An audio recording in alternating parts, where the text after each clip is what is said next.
مساء الخير عليكم من مطبخ أسيل. إن شاء الله النهاردة هنعمل فيديو جديد ومتميز جدا جدا جدا، واللي مش هيتفرج عليه يبقى فايته كتير. النهاردة إن شاء الله أنا معايا 4 قطع من الستيك، ومعايا 3 قطع من المواسير. النهاردة هيكون الوصفة بتاعتنا أو الأكلة بتاعتنا، هنعمل طبق فتة محترم في ظل السقعة اللي احنا فيها الرهيبة ديت. أنا معايا قطعتين لحمة من الكولاطة، ومعايا قطعتين لحمة ستيك فخدة ضاني. يعني دي كده هوت الدايرة بتاعت الفخدة الضاني، دول قطعتين ستيك فخدة ضاني. ومعايا قطعتين لحمة من الكولاطة، برضو قطعة اللحمة ديت متميزة جدا وحلوة اوي بصراحة، يعني حاجة محترمة. ومعايا 3 قطع من المواسير علشان الشوربة بتاعتنا تبقى متظبطة على الاخر. اول حاجة هنبتدي ان احنا نعملها، هنروح مع بعض على النار ونجيب مكعب الزبدة بتاعنا ونشوح الكلام دوت. تعالوا معايا ونبتدي الفيديو بتاعنا ان شاء الله، وينول اعجابكم، وما تنسوش اللايك والشير وتفعلوا الجرس يوصلكم كل جديد من فيديوهات مطبخ اسيل. ودلوقتي انا جيت معاكم اهوت على البوتاجاز. انا حطيت الصينيه بتاعتي الالومنيا ديت تسخن. انا عندي جريلا، بس انا هعمل الشوربه بتاعتي واللحمه بتاعتي في الصينيه دي. ادي اللحمه بتاعتنا، انا سايبه الصينيه طبعا تسخن. معايا هنا اهوت على النار مكعب من الزبده، ومعايا ملح، معايا سوري فلفل احمر على ابيض على اسود، ومعايا مستكه، ومعايا 1 ليمون مجفف و3 من الكبه الصيني، ومعايا بهارات للشوربه، وقطعه صغيره من القرفه الخشب.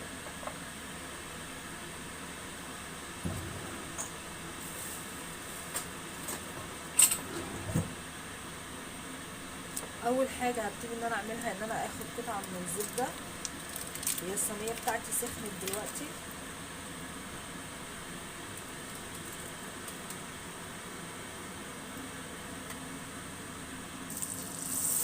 حطيت الزبده بتاعتي، قطعه الزبده بتاعتي تسيح.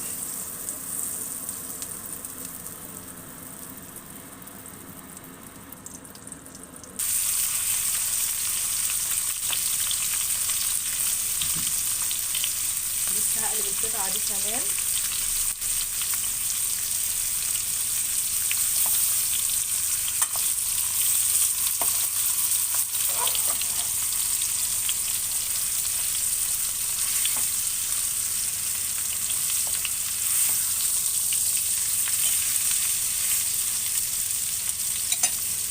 دلوقتي بقى هبتدي ان انا احط المواسير بتاعتنا بالشكل ده في الصينيه، وانزل بقى بالواحدة ليمون مجفف و3 فصوص من الكبة الصيني، وهنزل بالبهارات اللحمة بتاعتي وفص القرفة والخشب،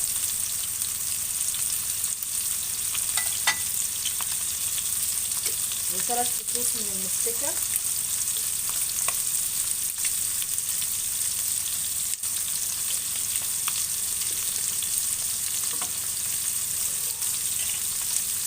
ورشة كده محترمة من الفلفل.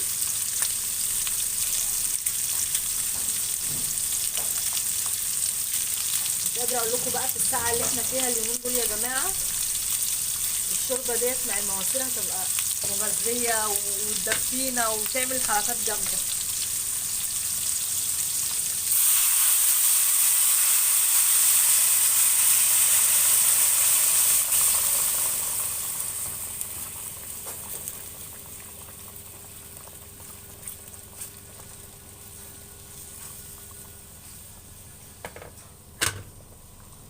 وهنزل بقى بمعلقة ملح،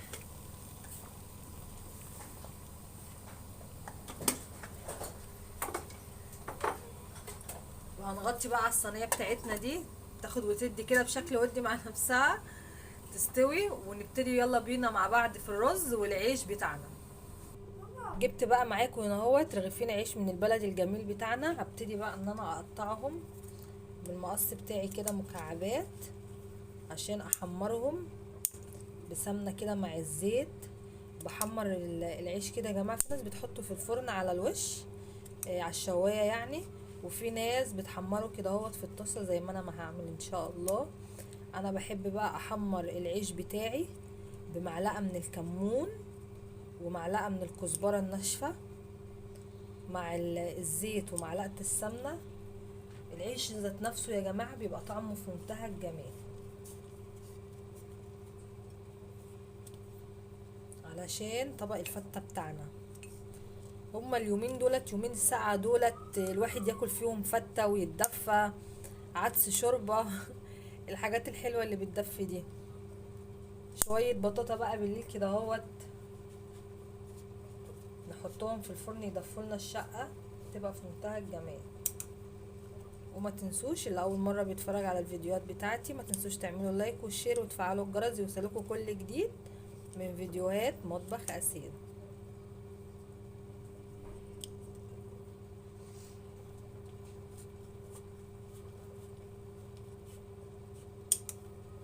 نخلص بقى كمية العيش بتاعتنا دي. طبعا اللحمة بتاعتنا على النار، مش قادرة اقول لكم على الريحة، ريحتها في منتهى الجمال. الزبدة برضو يا جماعة، اي حاجة اتعودوا ان انتوا تعملوها، ان كان لحمة ولا فراخ، مع ان طبعا الحاجات دي الواحد هيعملها قليل اول يومين دولت عشان الحاجة كلها اسعارها رفعت. تتشوح بحتة سمنة او زبدة، بتعلي التست قوي بتاع الشوربة والاكل معانا. شايفين شكل العيش حتى لما يبقى متقطع كده اهوت بالمقص، غير لما بيبقى متقطع عشوائي، شكله بيبقى جميل، يعني حاجة تفتح النفس.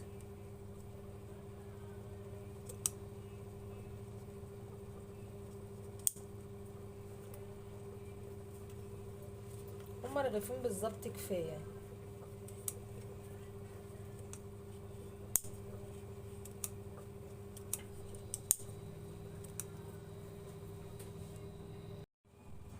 دلوقتي بقى هبتدي ان انا احمص معاكم العيش.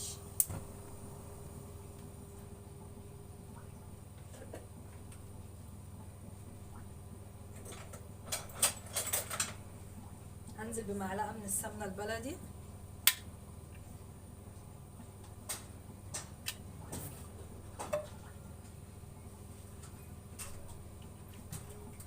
دي كده نص معلقة مش معلقة، بس ايه السمنة ساقعة طالعة من التلاجة سقعانة.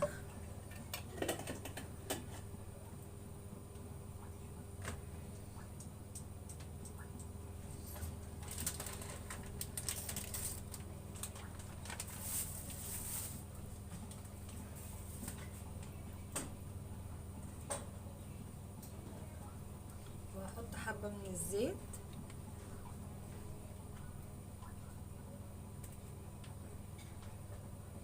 وانزل بقى بالعيش بتاعي.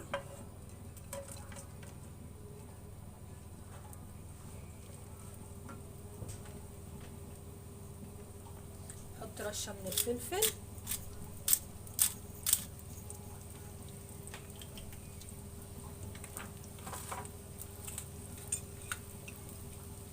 ومعلقة من الكمون،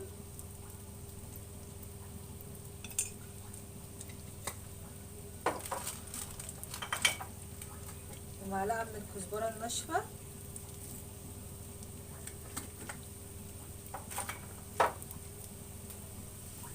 واقلب بقى الكلام الجميل ده مع بعضه.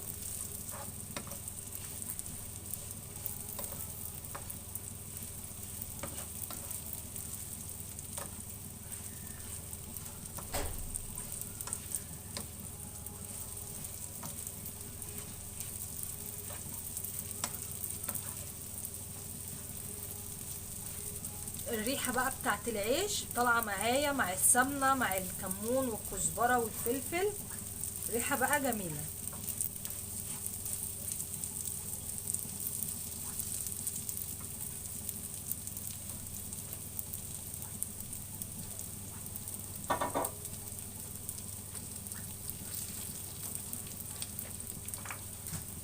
وهنحط رشة بسيطة خالص من الملح،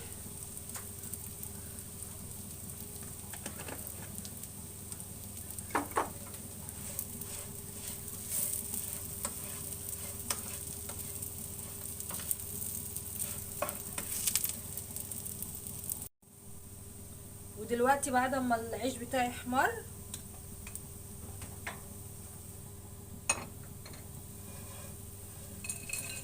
هنزله بقى في الطبق بتاعي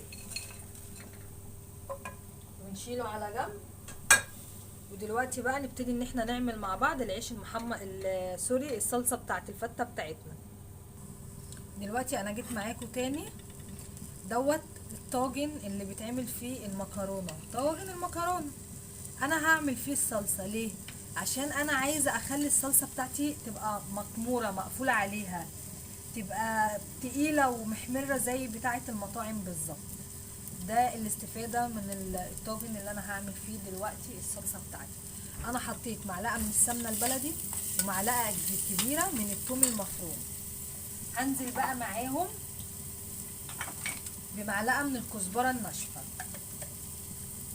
هنعمل مع بعض شويه صلصه او شويه صوص طماطم يعني زي كتاب مقادير. وهنزل بفص من المستكه او فصين حسب الرغبه.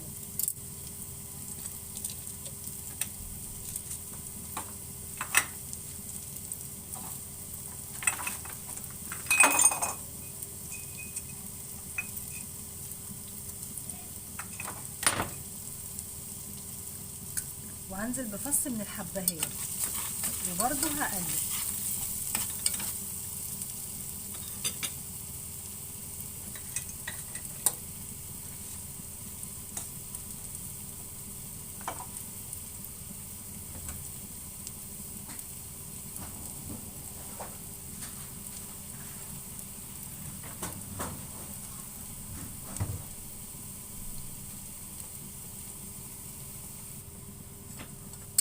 التوميه بتاعتي ابتدى ان هي تبقى لونها ذهبي.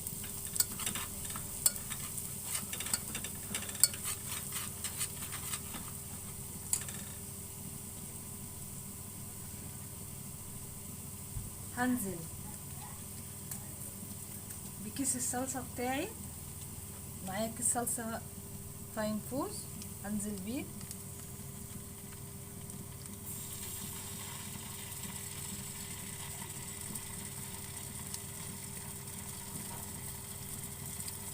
بالشكل ده.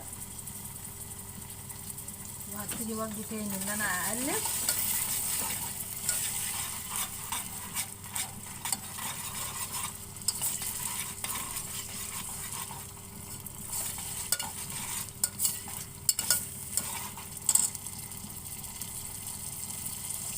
وبعدين انزل بمعلقه كبيره من الخل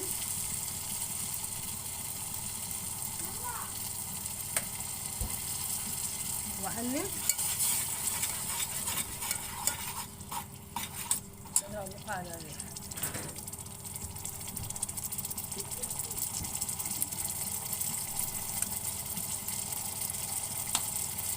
ورشه من البابريكا.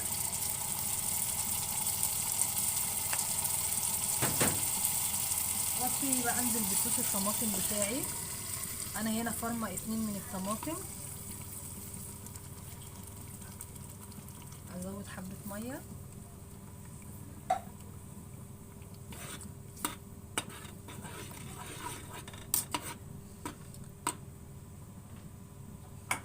هنزل بقى برشه من الملح.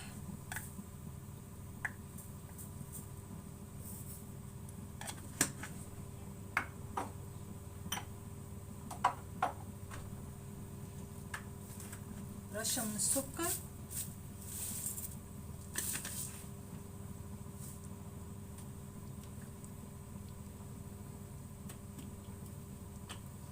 رشه من البهارات.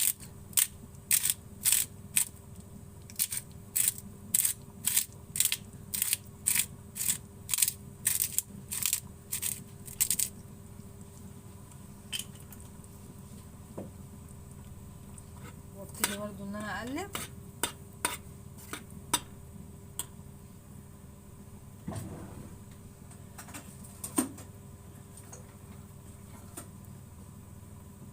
ورشه من جوز الطيب.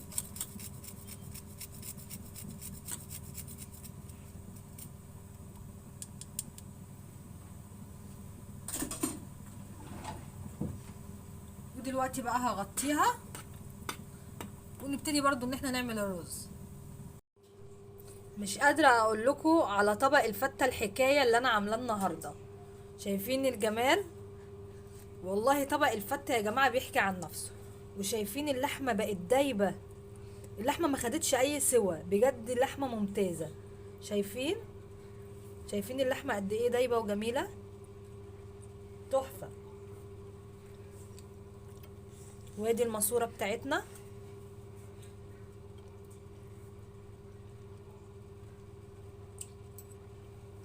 مش قادرة اقول لكم يا جماعة الجمال، حاجة والله بتحكي عن نفسها. وهنجيب بقى مع بعض كمان كوباية شوربة معتبرة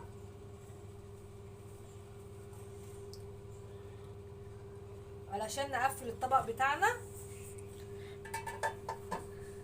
وعندي هنا كمان بيحبوا ياكلوا اللحمة بالعسل الابيض، العسل النحل، برضو بتبقى في منتهى الجمال.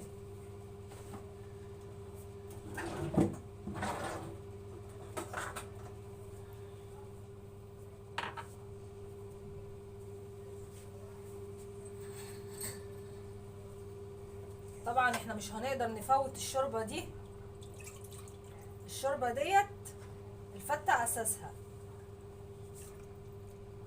مش قادرة اوصف لكم عندي هنا اهوت ريحة الشوربة جميلة ازاي من الحاجات اللي احنا حطيناها مع بعض. شايفين سلطانية الشوربة الجميلة دي؟ وما تنسوش بقى لو الفيديو بتاعي عجبكم ما تنسوش اللايك والشير وتفعلوا الجرس يوصلكوا كل جديد من فيديوهات مطبخ أسيل. وان شاء الله استنى تعليقاتكم اللي بتدعمني وبتحفزني. وهسيب لكم المقادير كلها بكل التريكات بتاعتي في صندوق الوصف. وبالنسبه للرز بتاعي هي دي الحاجه الوحيده اللي انتوا ما شفتونيش انا عملتها ازاي النهارده، اكتب لكم برضو انا عملتها ازاي في صندوق الوصف. وبرضو هراجع معاكم الوصفه برضو دلوقتي. انا جبت كوبايتين من الرز غسلتهم كويس جدا، وبعدين حطيت معلقه زيت ومعلقه زبده على النار، وحطيت فص من المستكه وفص من الحبهان وشوحتهم، ونزلت بالرز بتاعي، شوحت الكلام ده مع بعضه ونزلت بميه مغليه من الكتل وسبت الرز بتاعي يتشرب وبقى بالشكل الجميل اللي قدامكم ده. ومع السلامه، وان شاء الله اشوفكم في فيديو جديد.